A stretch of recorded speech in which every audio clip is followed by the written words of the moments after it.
இந்த மாதிரி உங்களுக்கு பிடிச்சா மறக்காம ஃபாலோ பண்ணிக்கோங்க. எனக்கு பிடிச்சாங்க கமெண்ட் பண்ணுங்க. அழகான பழனிமலை ஆண்டவா, உன்னை அனுதினமும் பாட வந்தேன் வேலவா.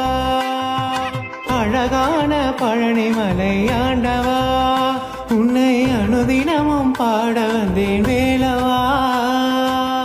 வள்ளிமயில் நாதனே வாவடி வேலனே, வள்ளிமயில் நாதனே வாவடி வேலனே, வர வேண்டும் மயில் மீது முருகையனே முருகா.